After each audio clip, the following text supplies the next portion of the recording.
السلام عليكم ورحمة الله وبركاته.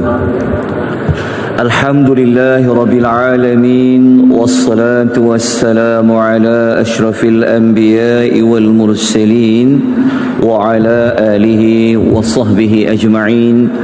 اللهم صل وسلم على سيدنا محمد وعلى آله وصحبه ومن تبعهم بإحسان إلى يوم الدين. أما بعد.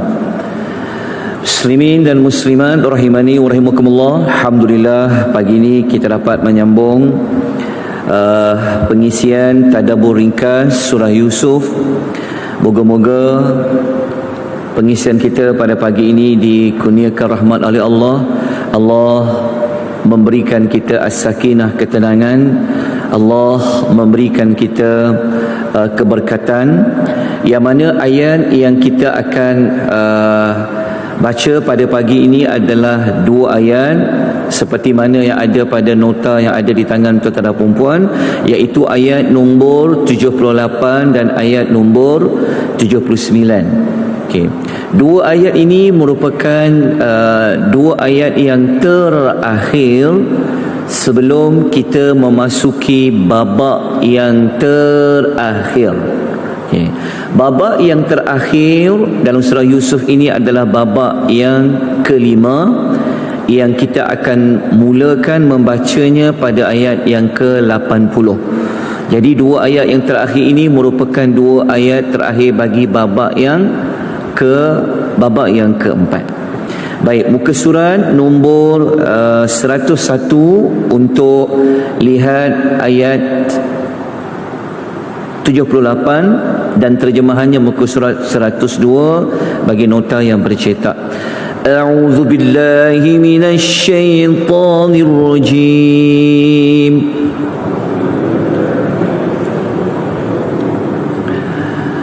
Qalu ya ayyuhal aziz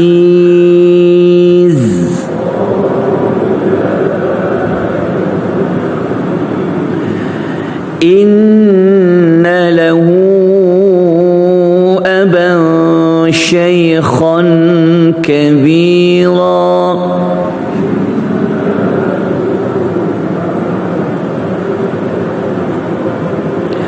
fakhudh ahadana makanah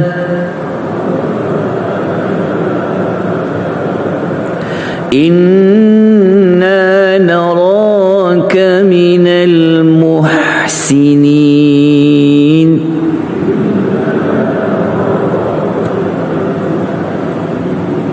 Okay.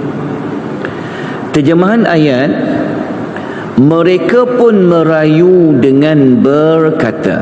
Okey, mereka ini merujuk kepada anak-anak Nabi Yaqub, 10 orang adik saudara Nabi Allah Yusuf, yang mereka merayu kepada Yusuf, tetapi mereka belum lagi mengetahui bahawa yang Yusuf itu adalah Yusuf. Cuma mereka tahu yang memegang jawatan yang tertinggi di Mesir, dia digelar dengan istilah Al-Aziz. Sebab tu mereka kata, wahai Al-Aziz. Ayat ini menunjukkan pangkat yang disandang oleh Nabi Yusuf itu dengan gelaran Al-Aziz. Dia kata, sesungguhnya dia itu siapa? Iaitu Bunyamin, yang yang akan ditahan, dia akan diserahkan kepada pemilik harta yang diambil tadi. Dia kata dia ni mempunyai bapa yang sudah lanjut usia. Okey, lanjut usia ni bukan usia yang kita kata masih muda, maksudnya dia memang sangat tua. Bagaimana kita kata dia sangat tua? Kata kita lihat ayat 78, kita jumpa perkataan syaikha. Syaikha tu dah memang tua dah. Lepas tu ada perkataan kabira, menunjukkan memang sangat tua. Maknanya ketika ayat ini berlaku, ketika mana cerita ini, maknanya Nabi Allah Yaqub sudah sangat tua. Oleh itu, mereka kata, oleh itu ambillah salah seorang antara kami sebagai penggantinya. Maknanya mereka sanggup tukar antara 10 orang kalangan kami ni, kami akan tukar Bunyamin dengan salah seorang daripada mereka. Maknanya Bunyamin tu serahkan kepada mereka, sebab mereka perlu bawa balik Bunyamin ni bertemu dengan bapanya Nabi Yaqub. Tetapi salah seorang daripada mereka akan tinggal kat Mesir itu, akan menjadi hamba, akan berkhidmat kepada tuan yang empunya harta. Kalau tuan-tuan masih ingat, kita ada sebut sebelum ini kan, seperti ayat nombor ayat nombor 75. Kalau masih ingat ayat 75 sebelum ni, yang kita ketahui syariat Nabi Yaqub, hukuman bagi sesiapa yang didapati mencuri, ia akan diserahkan kepada pemilik harta itu untuk dijadikan hamba. Ini bermakna kalau Nabi Yusuf tahan Bunyamin, maknanya selama-lama Bunyamin tak akan dapat lagi balik ke Palestin, sebab dia akan jadi hamba kepada pemilik harta itu. Dalam masa yang sama, kenapa mereka nak merayu sangat kepada Nabi Yusuf ni? Kerana kita tahu dalam ayat ini jelas menunjukkan mereka ini sebenarnya sangat kesian dengan Nabi Yaqub yang sudah tua sangat. Macam mana kalau dia dapat tahu Bunyamin tak dapat balik dah? So macam mana perasaan ayah yang sudah lanjut usia? Lepas tu pula kita masih ingat lagi sebelum ni, yang Nabi Yaqub keras-keras tak nak lepaskan Bunyamin. Lepas tu pula sebelum ini, kalau kita masih ingat, mereka telah membuat apa? Aku janji. Lepas tu mereka telah bersumpah dengan nama Allah. Mereka telah jadikan Allah itu sebagai saksi untuk apa? Untuk jamin boleh bawa kembali Bunyamin. So agak-agak tuan-tuan boleh gambarkan, kita duduk dalam keadaan situasi ni, macam mana mereka nak hadapi ni. Sebab itu mereka sanggup tukar. Tak apa, Bunyamin balik tak apa, asalkan kami boleh ganti. Kemudian kenapa mereka cuba nak merayu, mereka cuba nak minta tukar ganti kepada Nabi Allah Yusuf? Mereka mengatakan, sesungguhnya kami tengok engkau ni adalah termasuk di kalangan orang yang baik-baik, al-muhsinin. Daripada ayat ni apa kita dapat belajar? Saya sempat senaraikan satu saja, seperti mana dalam nota. Mungkin ada berapa banyak pelajaran yang lain, iaitu kita dapat pelajari daripada ayat yang pertama ni, Nabi Allah Yusuf ni, ia memang apa? Ia memang benar-benar seorang yang termasuk di kalangan apa? Di kalangan al-muhsinin. Kenapa kita kata ayat ni memang jelas membuktikan Nabi Yusuf salah seorang daripada manusia yang al-muhsin? Cuba perhatikan pada ayat nombor 78 tu, lihat tak perkataan inna naraka minal muhsinin. Kita nampak kan? Kalau kita imbas kembali, sebelum ini kita dah jumpa beberapa tempat di dalam surah Yusuf yang Allah mengatakan Nabi Yusuf ni memang seorang yang muhsin. Muhsin ni ingat, kita telah ulas sebelum ni. Kalau kita masih ingat lagi, tak apa, saya imbau kembali, ingatkan kembali. Kalau tuan-tuan masih ingat, pada ayat yang ke-22, tengok nota yang pertama. Ni nota yang ketiga kan? Minggu depan kita bagi nota yang keempat. Ingat balik nota yang pertama dulu. Ingat balik ayat nombor 22. Yang ayat 22 tu, yang Nabi Allah Yusuf kan dia berada di rumah siapa? Dia berada di rumah Zulaikha, di rumah Al-Aziz kan? Kan Allah Ta'ala bagi dia apa? Ingat tak? Tak apa, saya ingatkan balik. Yang Allah berikan dua kepada Nabi Allah Yusuf tu, hukman dengan ilma.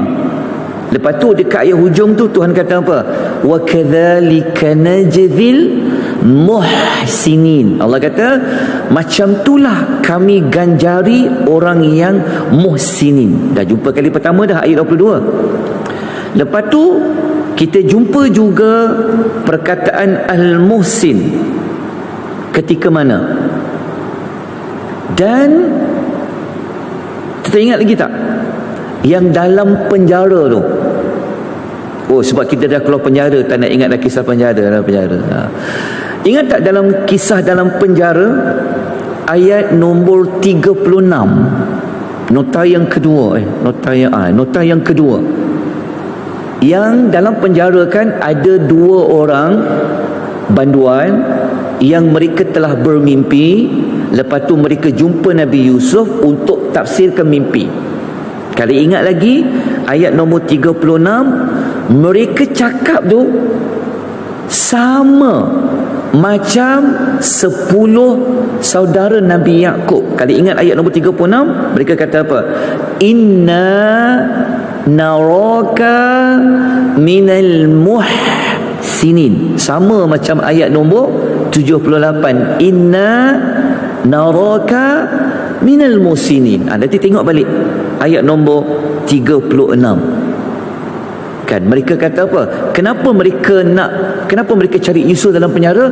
Kerana mereka kata sesungguhnya kami tengok engkau ni adalah di kalangan orang yang baik, mereka kata. Okey. Satu lagi tempat, kalau masih ingat, kalau tuan-tuan masih ingat lagi ayat nombor berapa? Ayat nombor 56.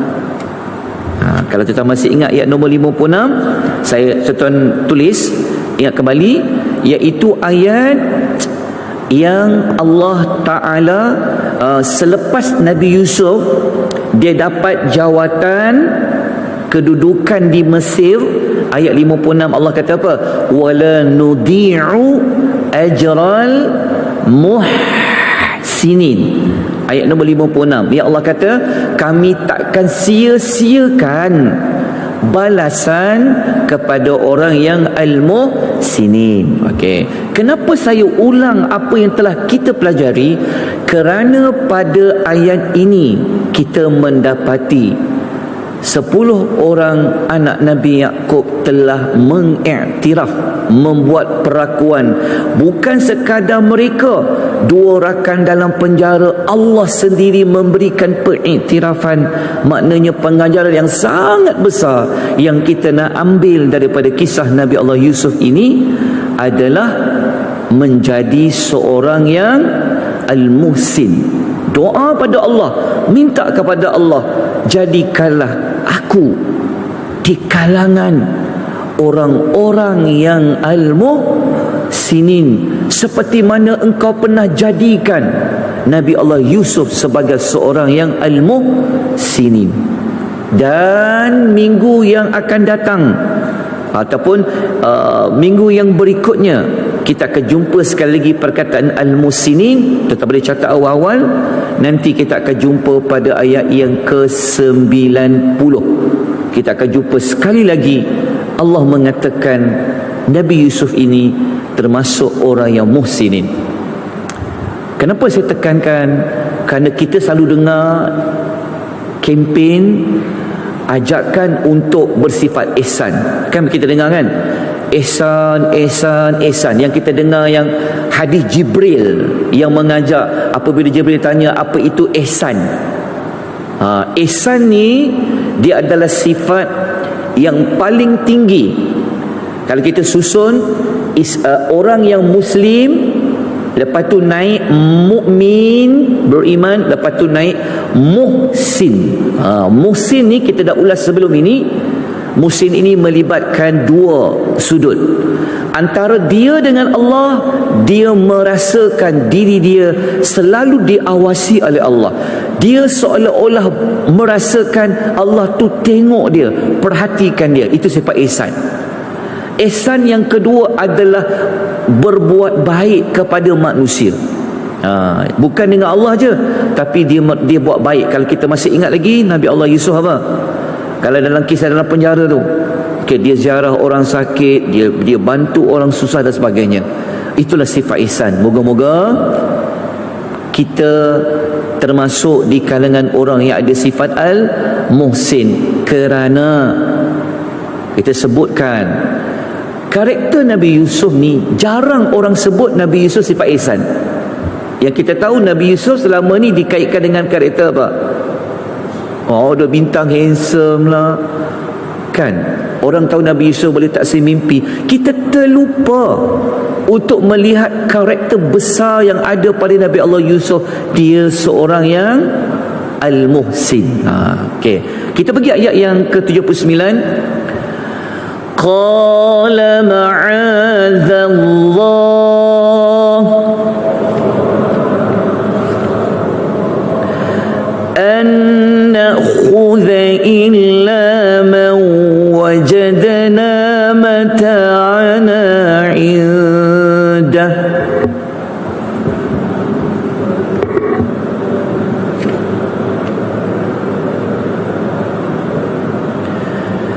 Inna idzan lazalimun.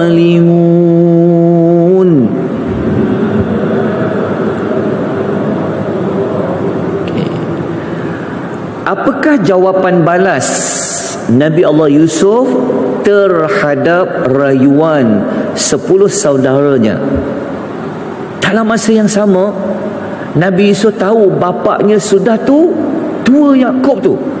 Adakah Nabi Allah Yusuf dia merasa simpati? Dia iaitu Yusuf berkata, kami berlindung kepada Allah. Ma'adzallah, kami berlindung kepada Allah daripada menahan sesiapa pun kecuali orang yang kami dapati barang kami dalam simpanannya. Okey, perhatikan ayat ini baik-baik. Ayat ini Nabi Allah Yusuf kata Bunyamin tu mencuri ke tak mencuri? Kalau kita tengok ayat ni, Nabi Allah Yusuf dia tak cakap Bunyamin tu mencuri. Ayat ni dia panggil ayat yang sangat halus bahasanya. Dia kata apa? Dia tak kata, Nabi Yusuf dia tak kata kami hanya tahan sesiapa yang kami dapati mencuri. Dia tak cakap macam tu. Dia cakap kami hanya tahan sesiapa yang kami dapati barang kami ada pada simpanannya. Sebab apa tuan-tuan? Kerana kita tak jumpa pun satu perkataan yang kata Nabi Allah Bunyamin itu yang mencuri. Yang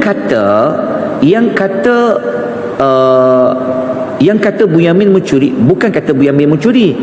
Anak buah Nabi Yusuf kan, mereka kata, "Hei kafilah, korang ni orang yang mencuri ke?" Kita tak jumpa pun ayat sebelum ni yang mengatakan secara jelas Nabi Allah Yusuf tuduh Bunyamin mencuri. Tapi Nabi Yusuf kata apa? Dalam bahasanya, dia takkan tahan orang yang tak bersalah lah. Dia takkan tahan orang yang barang raja tu, alat sukatan tu, melainkan orang yang betul-betul ada barang tu.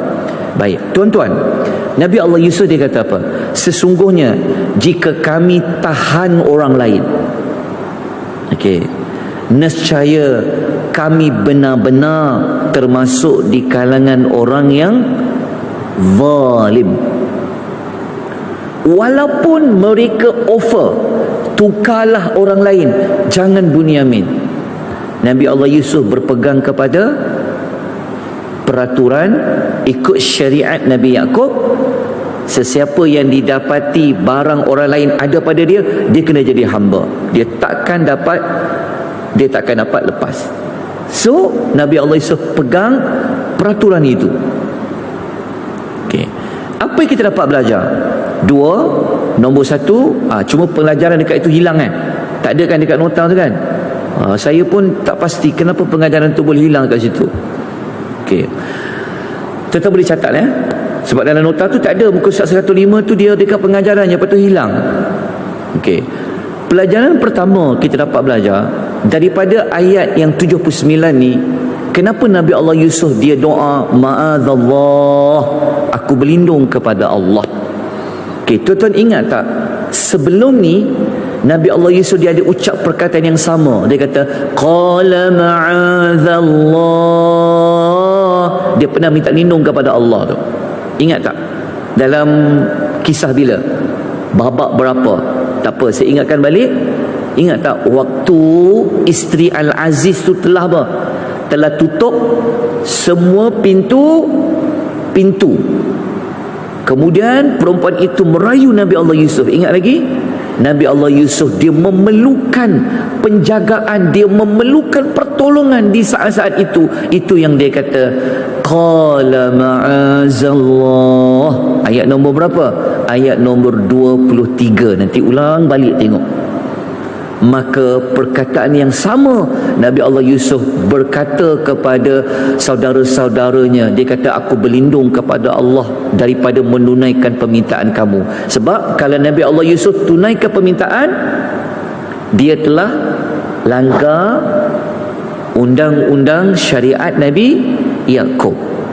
Jadi Nabi Allah Yusuf minta tolong kepada Allah perlindungan daripada buat perbuatan yang zalim. Jadi kita pun kalau berhadapi dalam situasi yang nak dengar cakap orang ni ke nak ikut Allah ni, kalau kita berada dalam keadaan yang sangat genting, payah minta kepada Allah supaya kita tetap teguh pada hukum. Okey, yang kedua, kalau hukum orang yang tidak bersalah merupakan satu perbuatan zalim. Itulah pelajaran yang boleh kita ambil daripada ayat nombor 79. Dan apa lagi berlaku, kita sambung minggu hadapan insya-Allah. Dan saya usaha sedaya upaya dengan bantuan Allah untuk memberikan nota yang keempat, yang terakhir sekali. Hari apa? Tak boleh janji. Nanti janji akan dituntut. Tapi insya-Allah minggu depan tu insya-Allah usaha akan dapat juga. Mungkin Jumaat depan ke, insya-Allah. Sebab Sabtu ni banyak sangat orang jemput. Kan? Sebab apa? Syawal akhir. So nak fikir nak buat nota ke nak memenuhi undangan. Sudah macam tu. InsyaAllah saya usaha. Baik, moga-moga kita dapat banyak manfaat, berkat dari Allah. Semakin hari semakin kita faham ayat Quran, kita mendapati kisah-kisah ini merupakan sebaik-baik kisah yang diceritakan oleh Allah Azza wa Jalla. Aqulu qawli hadza wa astaghfirullahal azim wa billahi taufiq wal hidayah. Wassalamu alaikum warahmatullahi wabarakatuh.